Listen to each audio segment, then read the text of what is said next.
Good day everyone, I am Ruby Grace B. Akita. Today in this video, I will be discussing the following topics in modern educational programs and theories such as philosophy, education, relation of philosophy to education, and learning theory. The objectives are define the details of education and philosophy, understand the relationship of philosophy and education, and know the concept of learning theories. It is better to change an opinion than to persist in a wrong one, and poor leadership will lead to wrong decision. Are you familiar with those philosophy? Do you know whose philosopher states those philosophy? Those philosophy comes from the great philosophers such as Socrates and Plato. Our first topic will discuss on the deeper meaning of philosophy and some of the areas in philosophy that affect our daily life. The way we talk, think, speak, act has a greater impact in philosophy.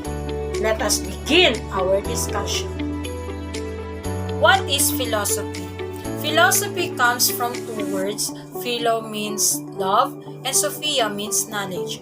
Therefore, philosophy means love of wisdom.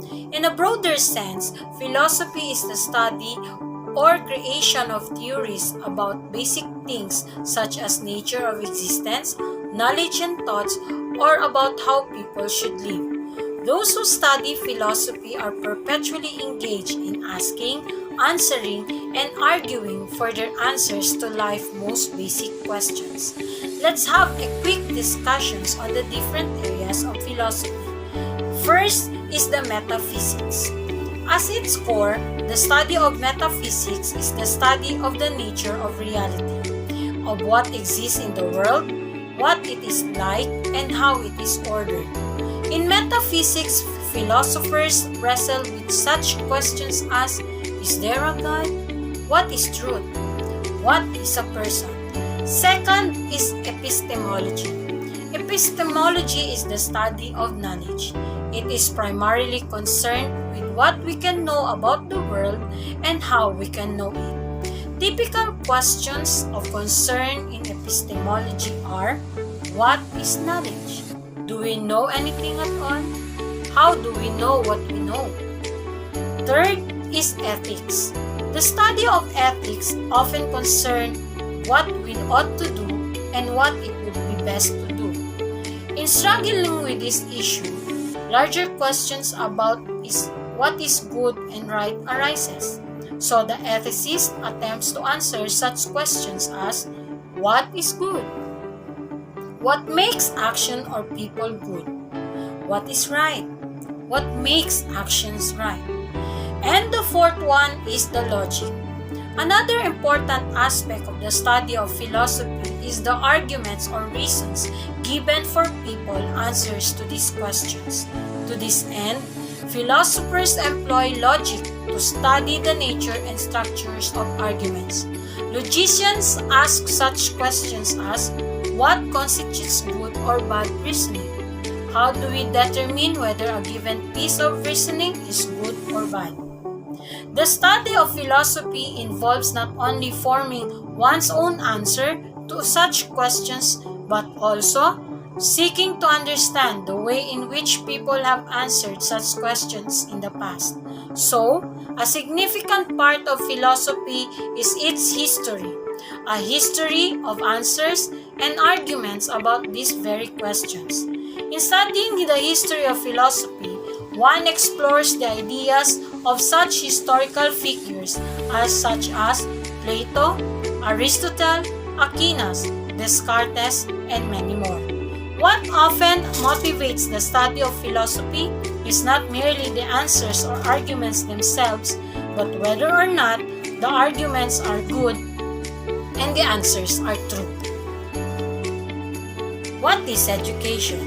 According to Nelson Mandela, that education is the most powerful weapon that we can use to change the world.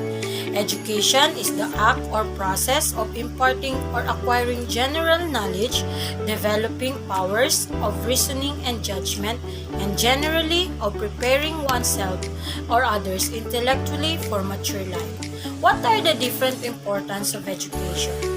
Education gives knowledge. It helps us develop our own perspective in life. It helps us form opinions and develop our own point of view. Second, education leads to career progression. Good education is an eligibility criterion for employment in any sector of the industry. Expertise in a specific field opens doors to career opportunities. Third, education builds character. It teaches us the right behavior and good manners, which makes us civilized. It builds character and cultivates us into mature individuals. Fourth, education leads to enlightenment. It helps create clear picture of things around and erases all confusion. It kindles the flame of curiosity and helps awaken the abilities to question and to reason. And the fifth one, education helps a nation progress. A country's literate population is its asset. For the progress of a nation and for the enrichment of society in general, education is important. Now that we already discussed the details about education and philosophy, let us determine the relationship of education and philosophy.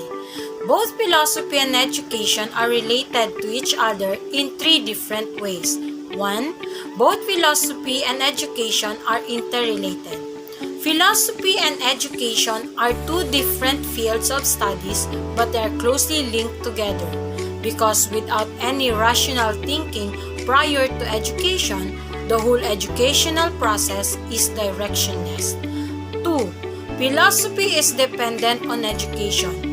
Most philosophers propagated their philosophy through education, and it is said to be that education is the best way to propagate philosophy.